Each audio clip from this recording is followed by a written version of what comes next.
Hello, everyone, and welcome to Hit and Hustle from IrishSportsDaily.com. I am your host, Greg Flamong, and with me, as always, is Jamie Uyama, Jamie University. It is Thursday, January 5th, 2023, and big news, Jamie. So, news that we saw coming was so big that I decided to end my vacation a day early, get on the Hit and Hustle show.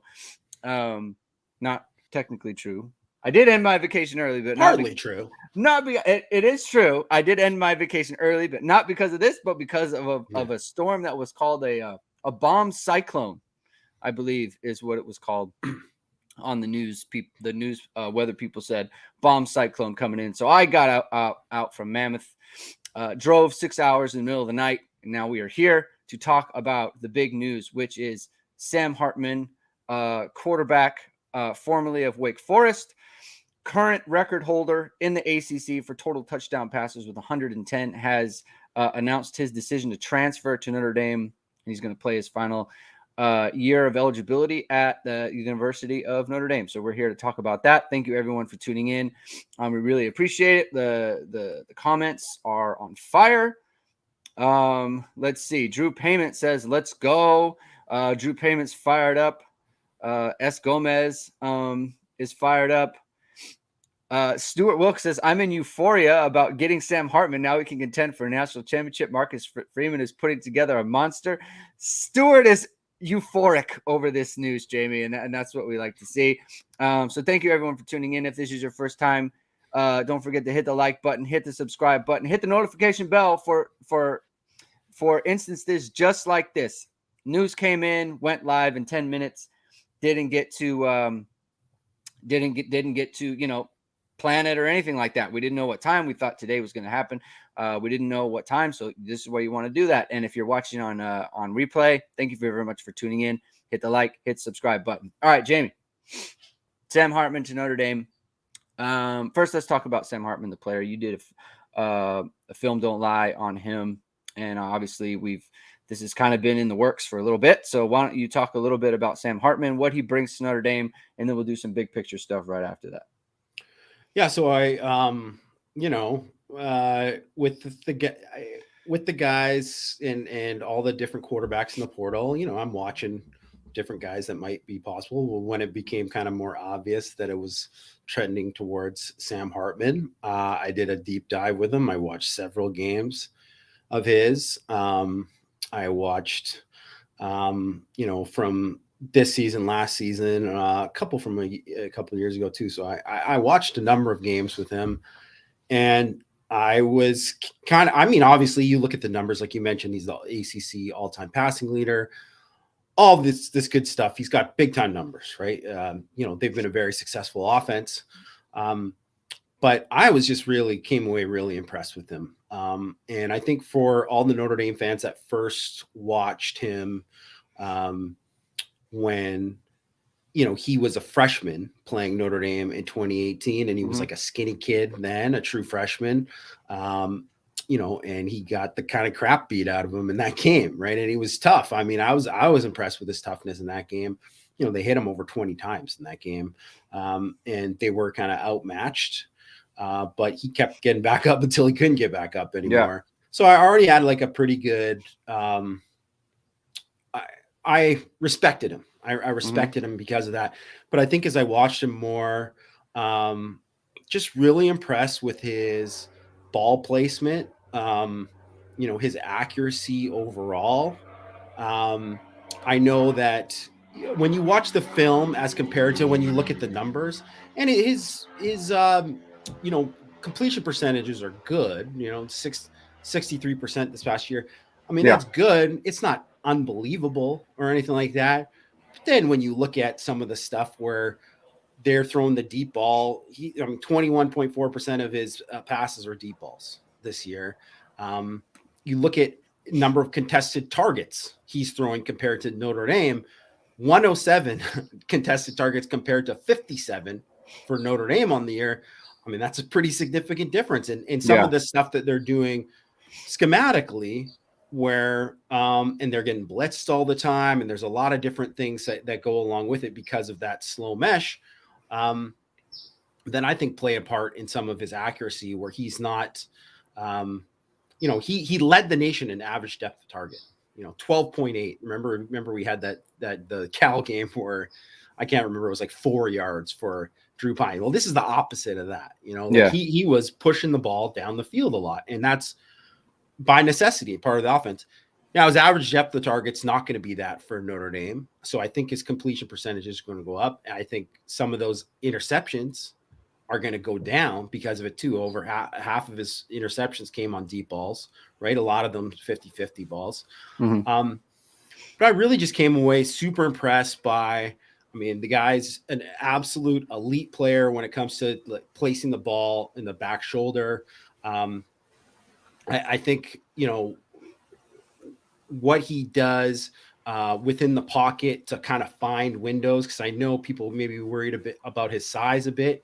I think he does a much better job kind of navigating the pocket and finding lanes than, say, like a Drew Pine did, who had, a more batted balls than Hartman. And Hartman, I think, threw 176 more passes than him, and Pine still had more batted balls than him. Mm-hmm. So,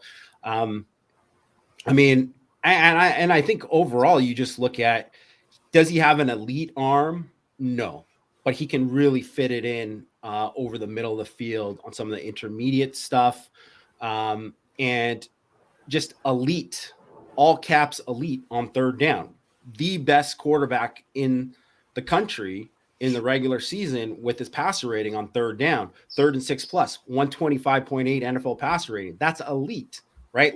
So this is a guy who's bringing to the table, he's coming along, and you're getting him for the experience, the poise, and all of these things, and now you can see how he kind of elevated Wake Forest the last couple years.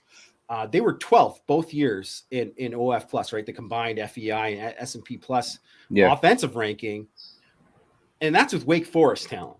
So now, what can he do where he's getting more guys schemed open at Notre Dame with better talent around him, with a better offensive line? So I'm excited. I'm excited to see what he does. Now, he has to win the job. I think we'd be foolish to say that he wasn't a heavy favorite based on his experience. But we just watched Tyler Buckner have a heck of a game. And I think if you take the good from Tyler Buckner in that game, you can say, like, he can do some stuff that Hartman can't do. But right now, Hartman can do some things that Buckner can't do too. Mm-hmm. And the key will be, can Buckner close that gap in that as a pocket passer?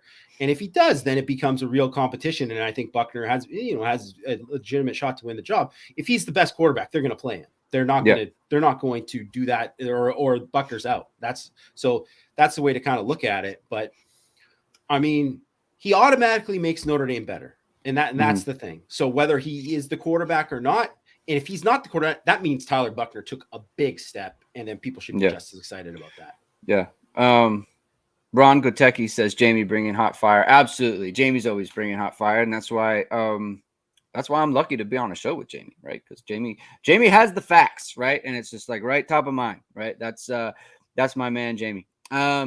So here's the thing too. It's like he makes Notre Dame better, and I think that he elevates the receiving core now. Like he's the type of guy who knows how to get the most out of all those guys, like all those skill sets. He can get the most out of them, right? Like that's what he did at Wake Forest, and that's what he's done this, for his entire career, right? It's not like they've got better weapons than Notre Dame does, but he's the type of guy who can just bring it. He can elevate their games. He can put the ball in places that other quarterbacks may not like really try. Like you said, the ball placement is one thing where it's like he knows where to put it, right? Like there are so many passes that we've kind of both watched on film where it's like, oh man, like there's an opportunity deep there. But whether it's been Ian Book or whether it's been Tyler Buckner or even Jack Cohn, right? Like every quarterback, all those guys, they're all just kind of like they take something that's a little bit safer, a little bit short, a little bit more of a sure thing. Sam Hartman's more willing to take that chance. It's like, hey, I know where to put this ball. I'm going to give my guy a chance. And like that elevates the entire room. Like that receiver room today has to be so excited because this is a guy who'll give you the chance, right? And he's commanded an offense for the last 3 years now. It's been his show.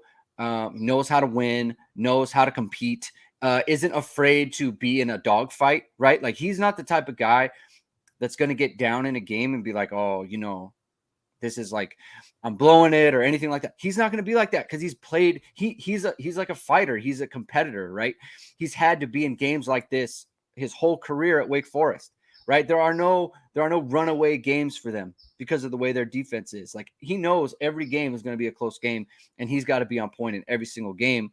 And sometimes he's not, right? Like sometimes he's just like that, and that's where some of the mistakes come in. And it reminds me a lot of Everett Golson in 2014 at the end of the year when it was the defense was falling apart, and Brian Kelly openly said, like, we have to outscore teams. We have to outscore teams. We can't play it safe. We've got to take chances. And that's when Everett Golson started to really get loose with the ball. And I think there's a little bit to that in Sam Hartman's game. And I think the surrounding parts, like kind of you mentioned, is going to rein that in a little bit. And he's going to have the opportunity to have more clean pockets, pick out his receivers. He's not, the structure of the offense is going to create more opportunities rather than him creating the opportunities from what Wake Forest is doing to mitigate their own talent deficiencies. Yeah. Wake Forest has to do slow mesh because they can't run offense. They have to be kind of gimmicky because they don't have the talent to play straight up. Right, exactly. So now he's in a situation where he's playing around like I mean, I imagine like he was at Notre Dame today. It's like, hello, Joe Alt, hello, Blake Fisher. I'm in. He's never had guys like that, right? So I think that was probably a big selling point for him. I mean, and it brings, I think, a new juice to the program in that now opponents, I think they do have to,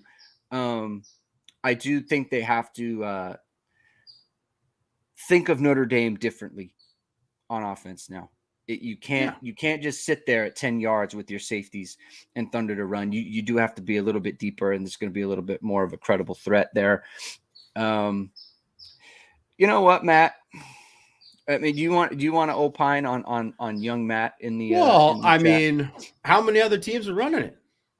I mean, I guess maybe gimmicky is not the right word. It's definitely unique. Like no one else is running it. Like Stanford tried to run like a little bit of it, but it's not like something. It's something that's completely unique. It's something they do to mitigate deficiencies. Yeah, they do it because it's harder. It's just like having the triple option. It's harder to prepare for because you don't see it that much, right? And part of that, though, is the quarterback has got to be really good at that and got to be great post-snap decision maker and all of that. Get out of here, Matt. You know, you're ruining the chat. Okay? Well, but the point, like Matt says, Stanford had to go to that because their offensive line because they couldn't do it because they couldn't do anything else. Right, they had to. That's the point we're making. It's like you have to do that. Like, why do they continually roll out the quarterback all the time? Because they can't block. Yeah, they can't block. Jamie, yell at Matt. You yelled at me. Yell at Matt right now. Well, I just I mean, it's just one of these things where, and that's 100% why he's going to a place like Notre Dame, because you're playing in that offense and you're getting that, and because he also doesn't have, like compare him to say, Tanner McKee at Stanford. He's not this big 6'4", 6'5", 230-pound dude who with a rocket launcher for an arm. He's got a pretty good arm, but he's not the prototypical guy. And that's probably, and you add that and you add that unique offense, and then you say, well, this is why he's going to, probably be like a late round pick. Like that's probably why. But now he gets to go and play in a more pro style scheme, right? Where he'll get to read it more. But in saying that, like, that's part of the thing on third down, right? Like I mentioned that 3rd and long stat, right? Where he's, got elite, like NFL passer rating. That is like something where you got to drop back. Those aren't slow mesh reps, right? Those are where you got to, go back and read. Now, some of the stuff too, they don't have nearly as complicated a rotary as what they're doing, right? They're throwing a lot of go balls, right? A lot of go balls, a lot of like ins and slants and stuff like that that are part of this very heavy RPO, because slow mesh is an RPO scheme, right? So they're doing some of that, and so it's going to be different for him, and he's going to have to adjust and all that, right? But really, like, it's also going to be easier for him in some ways, because I mean, he literally got blitzed like 50%, 46.7% of the time this year, because that's what teams do when they play the slow mesh. They blitz the crap out of it. They want you, they try to want to screw you up with making your decision making. And now, when he's not doing that as much, you're not going to get blitzed as much. And plus, he's not going to have the same kind of line where you think like, hey, we're going to get pressure there too. So, yeah, there's going to be an adjustment for him, and it'll be interesting to kind of see how this. But that's also a reason too why you look at it. I mean, I saw plenty of reasons from that make me think he'll be fine with making the adjustment. But it's also a reason to think that, you know, Tyler Buckner has years playing in the system. Yeah, you shouldn't count him out, because he's going to be more comfortable than Hartman, at least at the start, right? So, and what is that going to mean, right, for it? And I think the interesting thing, and in terms that I know a lot of people talking about, like, is Buckner going to transfer? Is Angeli going to transfer? Whatever. Like, I don't know. Maybe those guys will. Like, who knows, right?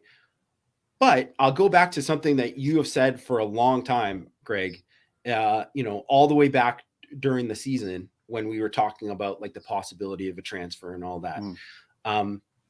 Those who have waited at Notre Dame and waited their turn, and then when an opportunity presented himself, all have taken advantage of it. So, you know, recently, Kaiser, Book, two perfect examples of that.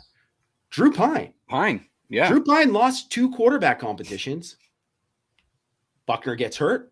He gets to be the starter for 10 games. And you know what? And as much as Notre Dame fans were frustrated with those 10 games and what they produced, I mean, he did good enough for Arizona State and Kenny Dillingham to be like, hey, come be our quarterback. Yeah. So if he had not played that entire year, or if he said in the summer, you know what, in August, he got beat out and he was like, I'm out of here. I'm going to go look for something else, whatever. If he had done that, well, guess what? He's not going to ASU. He's going to maybe a group of 5 school, and maybe they're taking a chance on him, but there's a lot less film on him, he's had a lot less success playing college football. So his opportunities are going to be narrowed. He's going to be like, you know, the last guy in line for a lot of these spots. So I really kind of think that no matter what happens with Hartman and Buckner and Angeli and Minchie and all these guys, Hartman's only going to be there for a year, right? This is his last year. So even if Hartman wins the job, who's to say he doesn't get hurt in the first game? And then Buckner's not the guy for the whole year or whatever. Who's to say that, you know, later on or whatever, but like something happens or whatever, or Buckner doesn't beat him out? Who's also to say that even if Buckner were to leave right now, he could probably find a spot where he could start. I'm sure he could, right? I'm sure he could. But also, I'm just roster-wise, Notre Dame is going to be ready to roll in 2024. It's going to be a loaded roster, you know, because that is going to have 3 Marcus Freeman recruiting classes. So, and if let's say they finish like they have the rest of, like they had the last 2 classes, and they're like 80% blue chip ratio, right? Like 4 and 5 stars that they've signed in 3 straight classes. And I know some of those guys will be freshmen and sophomore, but still, then those guys, a lot of these guys in the 2022 class are going to be juniors. Like, they're going to be ready to take off, right? They're going to be ready to take off. So there's a lot of incentive for these guys to stay. Yeah. And maybe they leave because that's what happens. And I don't blame them if they look for another opportunity, but I think there's a lot of reasons for them to choose to stay. So I'm going to get Chris Rogers asked a good question. I'm going to get to that in a second, but I'm kind of respond to like why you would stick around in this situation. And the thing is Hartman, he lifts the game for everyone else because his standard is up here. You have to meet that standard, right?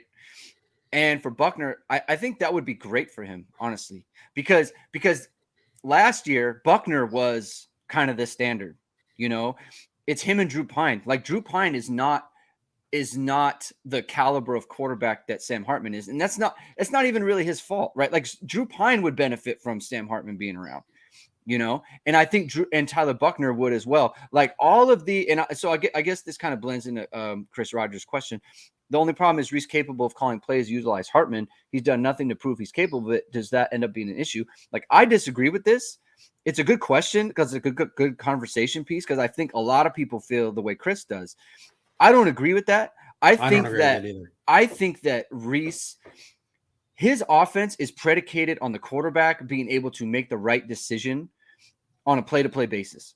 And that's where Drew Pine has been lacking. That's where Tyler Buckner was lacking. Like a lot of the stuff we saw against Marshall, a lot of the stuff we saw against Ohio State, even South Carolina, like there's a decision-making issue that Rees needs in his offense. And I think that Sam Hartman gives them that, right? So like to me, I think Sam Hartman, like, and part of it, I think Sam Hartman agrees. That's why he's going to Notre Dame. Like he could have gone to a lot of places, right? Like there's a lot of places that could have used a quarterback like him. And this is a big decision for him, right? Like this is his last chance to impress himself for the NFL and to get out of, look, if he thought that the Wake Forest offense was an offense that was preparing him for the NFL, then he would have jumped. But it didn't. He wants to get into Notre Dame's offense to give him that chance, right? So I think Sam Hartman agrees. Like there's a lot of stuff that Notre Dame does, like all the stuff that we don't like, the RPO stuff that is turned off, right? How many times have there been plays, Jamie, where we talk after the game? It's like, why don't they just pull it and throw this? Maybe it's not turned on, right? I don't think we ever have to have that conversation next year because Sam Hartman, like that's all he does is make post snap decisions. That's all he does. And like, that's Tyler Buckner. Like for Tyler Buckner, that is where he needs to grow his game, where it's like a post snap read that I need to make. Okay, I'm Sam Hartman's doing it every single practice, all the time. Like that's where I need to get. Like that's where my decision making needs to be, right? And if I'm Tyler Buckner, again, he has 3 years eligibility. He's an early enrollee, so if nothing else, after next year, he'll probably get his degree.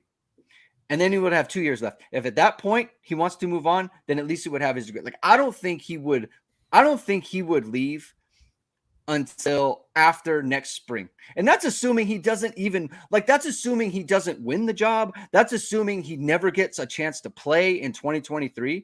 Like I think we're making so many assumptions. Like he could compete to the point where it's like it's his job. He could. Like it is open. And the fact that he played the way he did in the bowl game makes that credible. He gave himself the chance to make it credible in coming back and accounting for 5 touchdowns like he did. And I know for fans, it's kind of like roll your eyes or whatever, but I think in the locker room and I think for Tyler Buckner, like it is a credible thing. And I guess Steve Angeli could leave. I don't know where he's at, but again, you have 4 years. Why wait? I mean, it's a lot of time. Why would you just go? You'd have to sit behind someone else anyway. You're not going to go somewhere and be given the starting job with Steve Angeli. You don't have any tape. So go ahead. Yeah. Well, I think the thing to remember with Angeli is, one, he got way more experience this year than he would have had if he didn't. Right. So that's beneficial to him. So don't count him out going forward. I don't think anyone should. Okay. Here's the 2015 team. So Malik Zaire, Golson is gone. He transfers, right? He's out.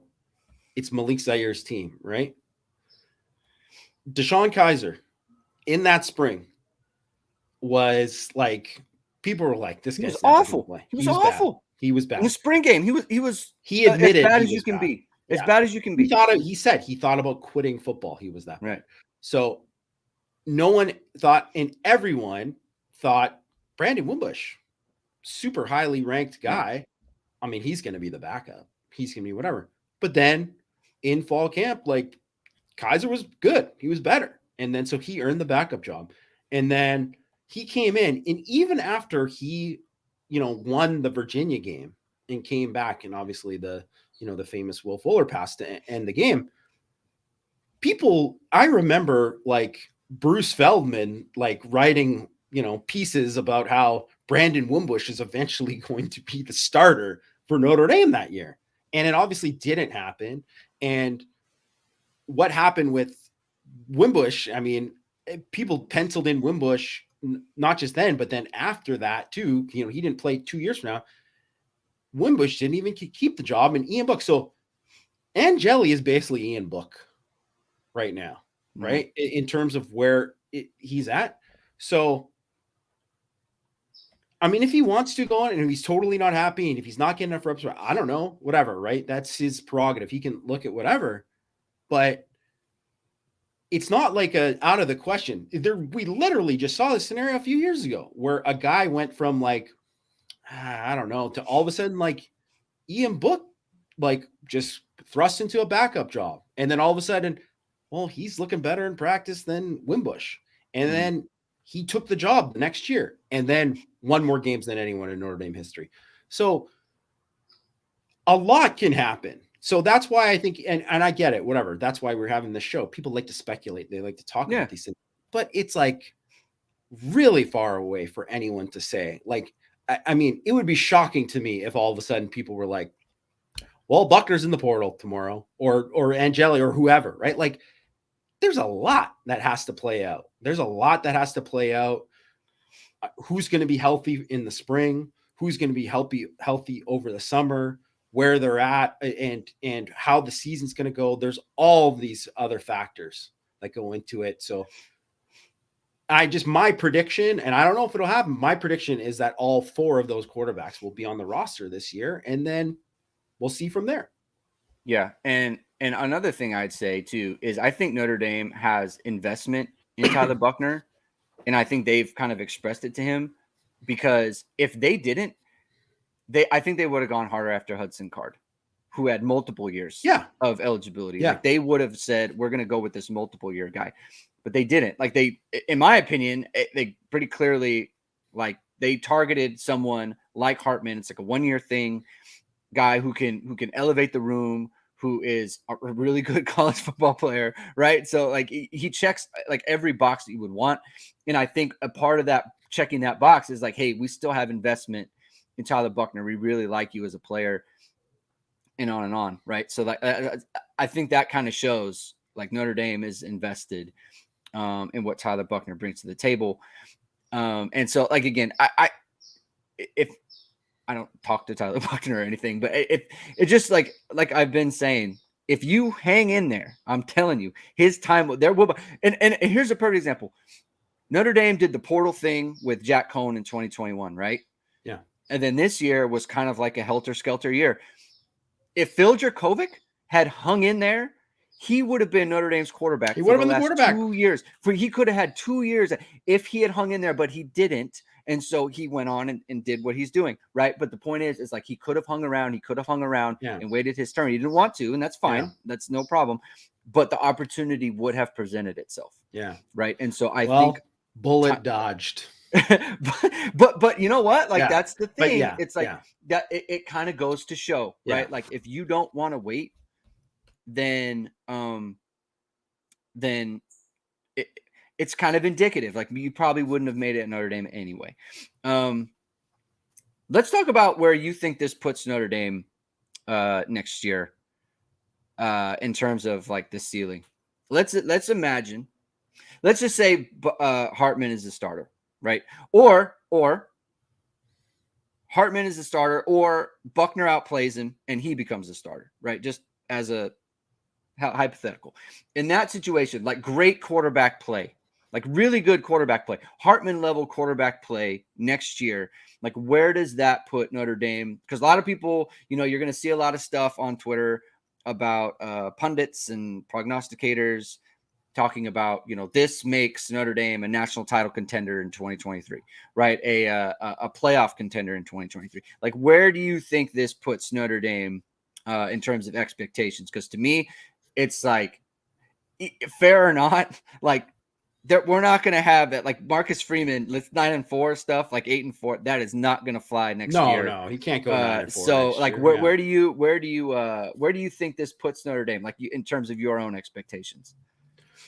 Well, I think it puts them more in the college football playoff conversation. It definitely does. Like that should be the expectation, that whether it's, Hartman or who, like you said, whoever wins the job, it's going to be top quarterback play. So if you get that elevates the offense. And that's the thing, right? Like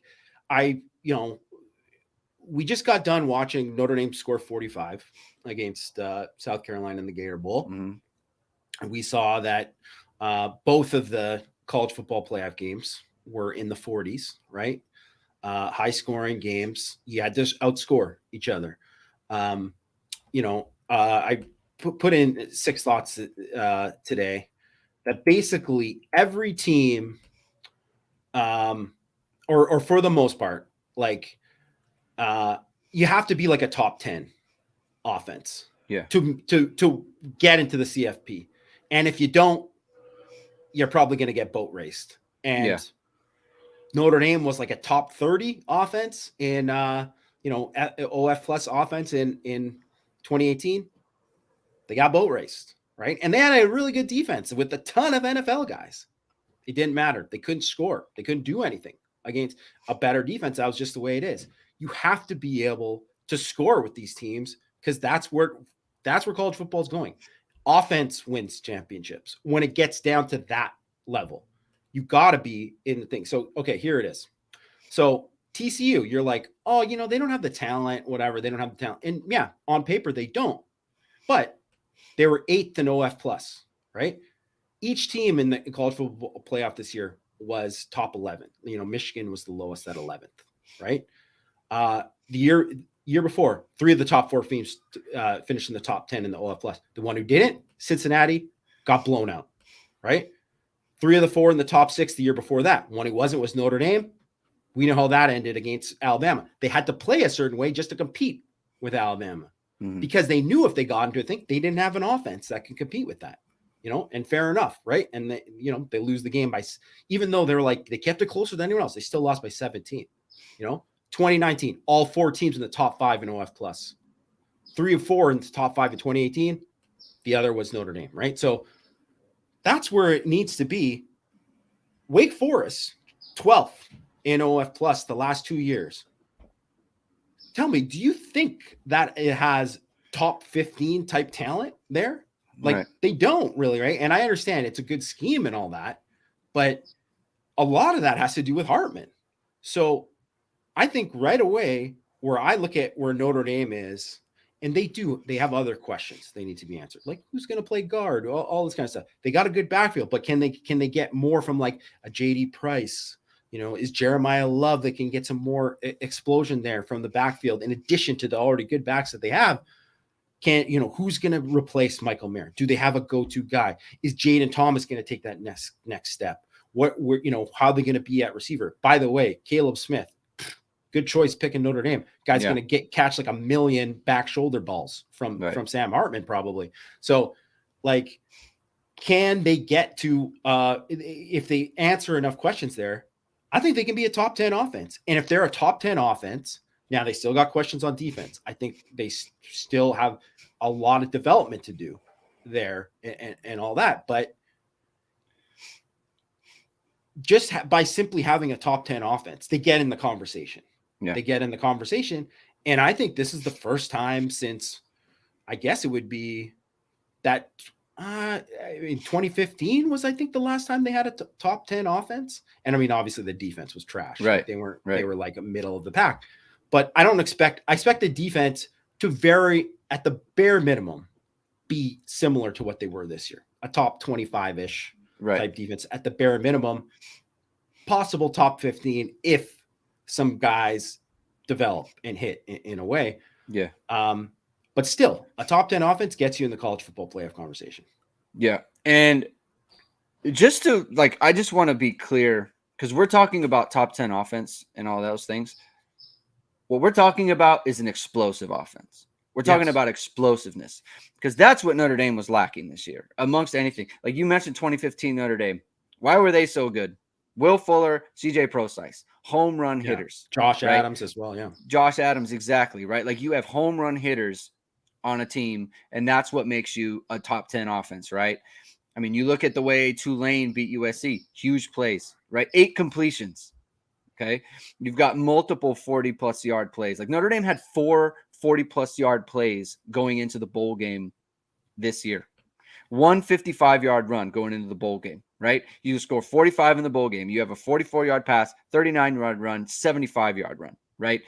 It's no coincidence. Like when you can be explosive and you make teams play more conservatively on defense, right? To where they have so much more to think about, right? In the back. Would Navy,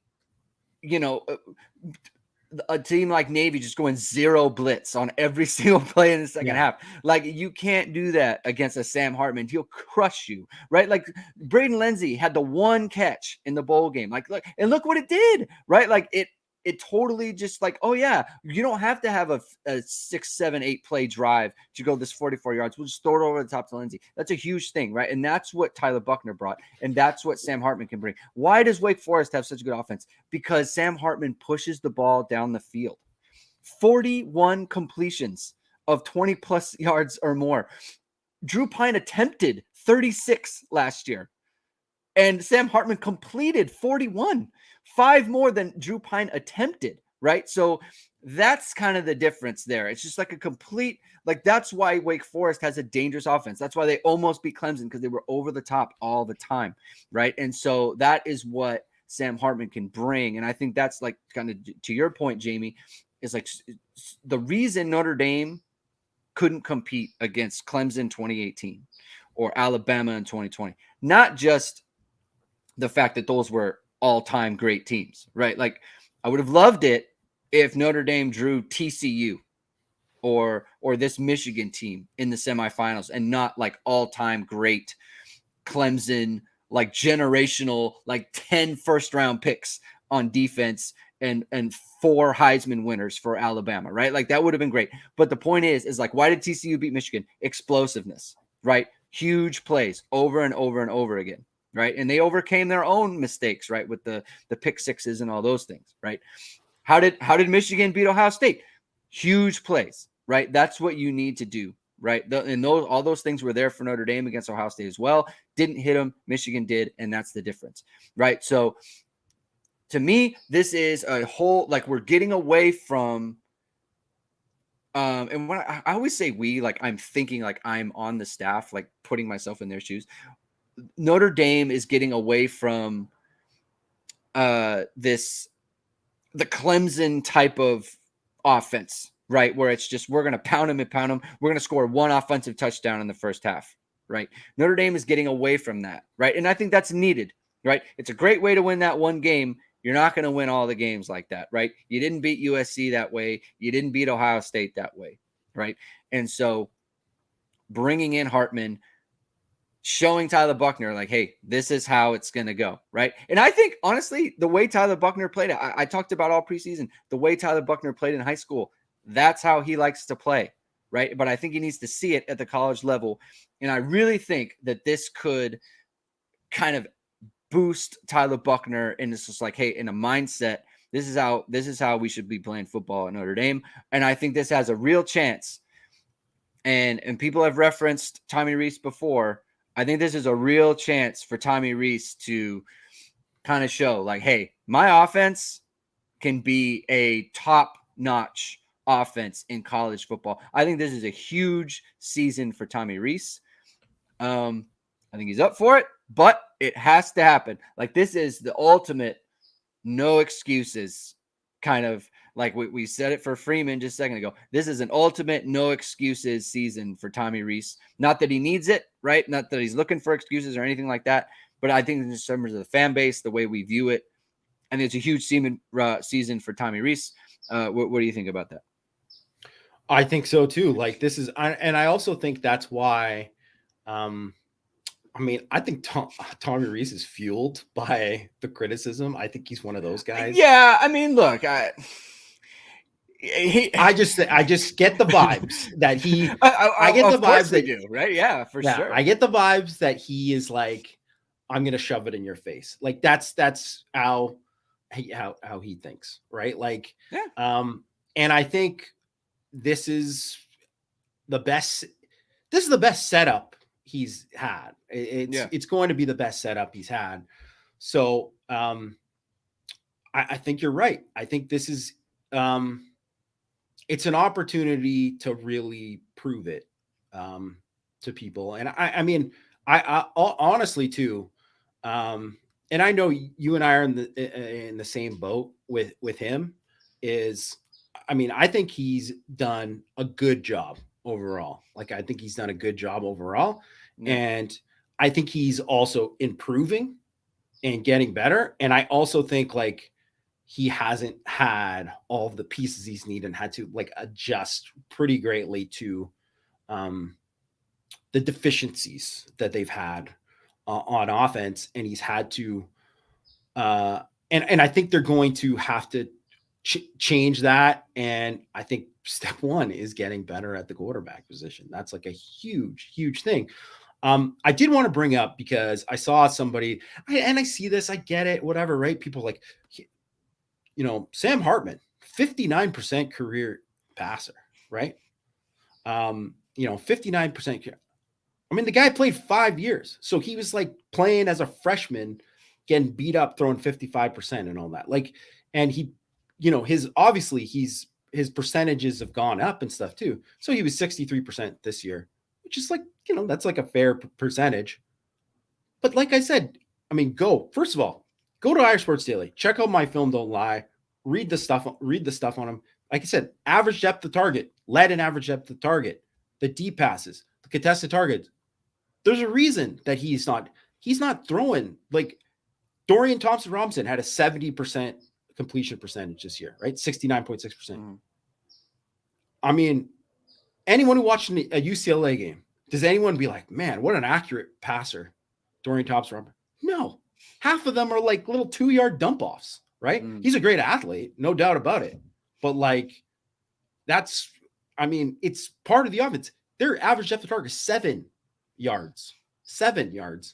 So literally like 6 yards less than what thing is. That makes a big difference in terms of how much easier the throws that he has to make, right? So, and I do think with the interceptions, I think some of the games. So okay, I mean I don't just watch the games where he's lighting it up. You got to watch the games where, you know, what happened in these games where he had the multiple interception games. So like the NC State game, the Louisville game this year, and obviously the Louisville game, the third quarter was like a nightmare. But anyone who watched that game would tell you, if you watch the film, he literally dropped back and he was getting hit. Like there was nothing. It was the line fell apart. The line fell apart around him. That's why they turned the ball over so much. It was not on him. It was not on him. And could he have protected the football a little bit better? Sure. But like, I think a lot of quarterbacks would have given it away in those circumstances. And even the NC State game, right? Like he threw one of the picks was bad. One was a tip ball off of a guy's fingers. The other one was a 4th and 11 ball where he's got to try to make a play. Yeah. So should he have thrown the ball that he threw? Probably not. He tried to throw like a seam ball. You know, it was in double coverage. Should have took the outside, thrown up to the outside. But that was going to be a low percentage throw anyways. But it's like they're just forcing him into a situation where it's like you got to do a play, and it's basically an arm punt, you know, on that play instead. So I think there's context to it. I would be surprised if the completion percentage didn't go up and the interceptions went down this year. I think that's the way that I think it's going to go with him. So when people say like, has he reached, so James Bridger, has Hartman reached his limits? I don't think so. So because you know what? Here's a perfect example too. I thought Kenny Pickett was a guy here. Okay. First of all, Kenny Pickett, look at some of his numbers, I think. So he's another guy who played like, in his 6 years, right? Mm-hmm. So 6.4 yards per attempt in 2018, 6.6 in 2019, right? 12 TDs, 6 interceptions, 13 and 9 the next year, 7.3 yards per attempt the next year, 13 and 9 the next year. His last year, 42 and 7, 8.7 yards per attempt. I mean, what was different? Well, they changed the offense. He also had Jordan Addison. He had better talent around him. It completely changed how his game was. And now the guy's making plays in the NFL, right? And I don't know how he's going to end up being as an NFL quarterback, in the long run. I definitely see some things I like from him. But you can't deny in his last season, he was an elite college quarterback, became a first-round pick. No one was making him a first-round pick before he was in his 6th year. So where are you going to do? I mean, time will tell with Hartman. He's still got to win the job. But I think there's more meat on the bone there. I think he can get better. So just as an example, right? Because we talk the difference between Hartman, 59% passer, right? He's throwing 91 deep shots. That's the reason he's taking more chances with the ball.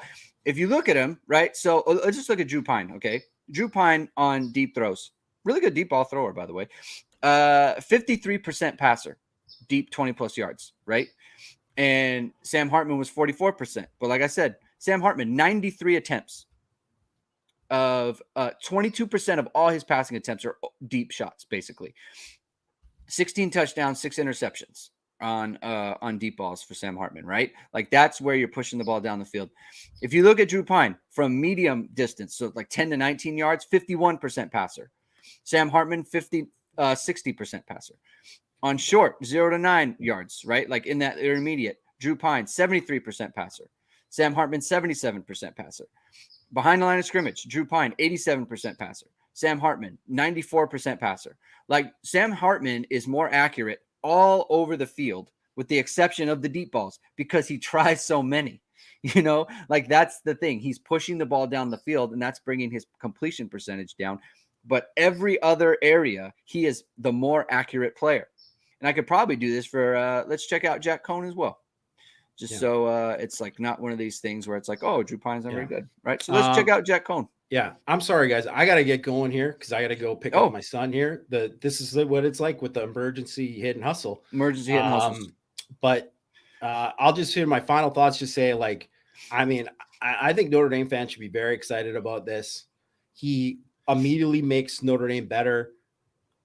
Even if he doesn't win the job, he makes Notre Dame better because that means that Buckner elevated his game, or Angeli, or whoever elevated their game to be better than Sam Hartman, because we've already seen what Sam Hartman can be, and he's a pretty darn good quarterback. So I think he makes the offense better. I'm very excited to watch this offense this year. Big time. Yeah. All right, Jamie, you get going. I'll finish up the point, and then we'll end the show. All right, thanks, Jamie.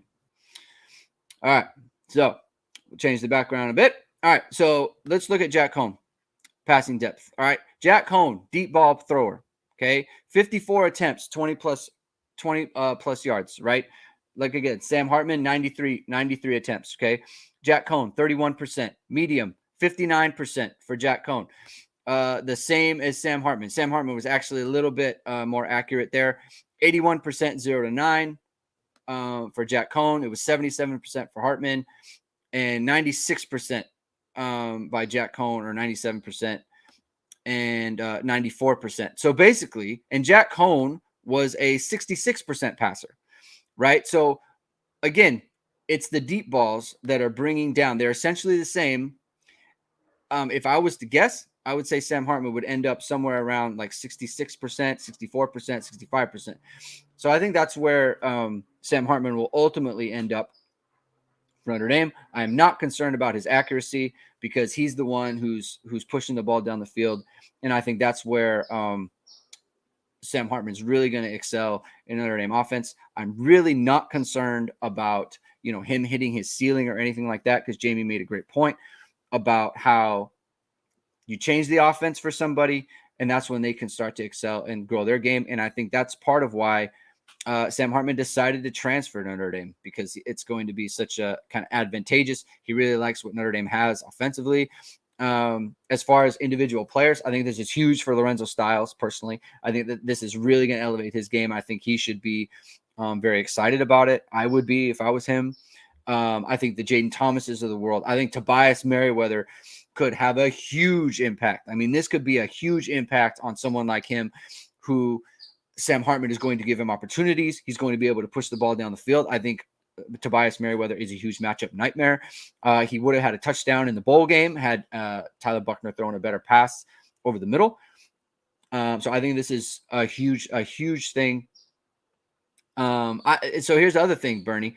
Hartman will be throwing into zero safety coverage. Scoreboard is going to light up like a pinball machine. I don't think teams are going to do that. And they can't do that. That's the thing. You can't do that because teams are always counting on the Notre Dame quarterbacks to make the wrong decision. And Sam Hartman is the type of guy who's going to consistently make the right decision. Right. So that's the other thing. Rajon brings up a point that he hasn't played with tight ends like Notre Dame has. He hasn't played with tight ends like Notre Dame has. He hasn't played with an offensive line like Notre Dame has, the infrastructure that Notre Dame has. I honestly think that Tommy Rees is a more like kind of pro style. Obviously, I mean, he's obviously a more pro style coordinator and play caller, but I think what Tommy Rees wants to do is really going to be enhanced by someone like Sam Hartman. And again, I want to stress, and I continue to stress, like Tyler Buckner will have his say here. And if Tyler Buckner can elevate his game to Sam Hartman levels, I think that's huge for Notre Dame, and I think that would be huge for Tyler Buckner. Personally, I think it would be a huge mistake if he transferred. Stay, learn about how you can play and what the offense can look like with someone like Sam Hartman, who will push the ball down the field and be a lot more aggressive than what he's used to. And then you have 2 years to make it happen. And not just that, his time could come at any time, right? Just like Drew Pines did, right? Just like Drew Pines. Sam Hartman could get hurt at some point, and then it would be Tyler Buckner's job and then moving forward, right? I think it would be a big mistake. He can stay around, get his degree, and then move on with 2 years left at another school. But obviously, I don't talk to Tyler Buckner. I don't know where his head's at, but that's what I would do if I was him. So I guess I asked Jamie where I think this puts Notre Dame in terms of kind of the national thing. I do think it's a huge thing for Notre Dame. I think it makes teams think about Notre Dame in a different way. I think the wide receiver room is just going to explode. Someone asked a question, and I can't go back and find it, but someone asked a question like, do I think that this will cause someone to do I think this will do we think this will cause players to either commit or not commit in the future? And what I would say is I think if a receiver sees first of all, I think this could have an effect on the portal this year. If like maybe one more receiver wants to jump in and try to do that, then I think I could see that happening. What I would say is if a receiver comes in and says, okay, this is what the Notre Dame offense can look like. Because right now, I think people see as Notre Dame offense is kind of boring, right? There's just like not a lot of juice, not a lot going on. It's a running thing, right? They're going to be great with a running quarterback and all those other things. And I think this could elevate Notre Dame. It's like, wow, this is very exciting. I want to go play for the Notre Dame offense. I could see that happening. So someone like Ryan Wingo, for example, right? Like he could see it. It's like, oh, okay. Like I could actually go to Notre Dame and do numbers, right? Because right now it's like a tight end university, running back university. It's got to be seen more as a wide receiver university. And I think Sam Hartman could do that, right? So that's what I think could really kind of shift things in terms of the way wide receivers view the team. Mike Josico. So you believe Hartman is guaranteed to start? Can Buckner win the job? He can win the job. I do not believe he's guaranteed. No, I think he has to come in and earn it. And frankly, like, look, Sam Hartman's been earning it, right? So I don't think he's afraid of that. And so I don't think it's a guarantee, though. I think the way Tyler Buckner played in the bowl game ensured him he's going to have a credible chance to win the job and be the quarterback. So no, I think Tyler Buckner could absolutely win it. But he's got to play really well, right? And that just I think Sam Hartman coming in just ensures Notre Dame's going to have really top level quarterback play in 2023, no matter who it is, because Sam Hartman The bar that he set for the way that he plays is very, very high, right? 110 touchdowns, right? That's a lot, right? That's a lot of touchdowns, right? So the way that he's going to play is really going to set the bar for what the passing game can be. So, and the offense can be at the quarterback position. So, all right, I'm going to leave it there. We're going to get going. Thank you everyone for tuning in. Emergency show, great interactions, great job in the chat, everybody. Really enjoyed it. Had a great time. Stick with us. We're going to come up with another show. There's a lot of more portal stuff coming up. We might do I might do a show tomorrow as well, talking about portal targets. Notre Dame offered Andrell Anthony out of Michigan, who entered the portal. CJ Williams is in the portal. There's Thomas Harper, the safety from Oklahoma State. We reported that he's on campus, right, taking a visit. So there's a lot going on. There's a lot of portal stuff. Look out for a show tomorrow. We don't know what time yet, so that will get worked out. So what you're going to want to do is hit the like, hit the subscribe button. Anthony Lucas, Joe Bro pointed out. Anthony Lucas is in the portal. Notre Dame's looking at him. So hit the like button, hit subscribe button, hit the notification bell so you know we're going live. And you won't miss a show and all that other information. So thank you very much for tuning in, everyone. Again, Sam Hartman to Notre Dame, huge pickup for the Fighting Irish. So thanks again, and we will talk to you very, very soon.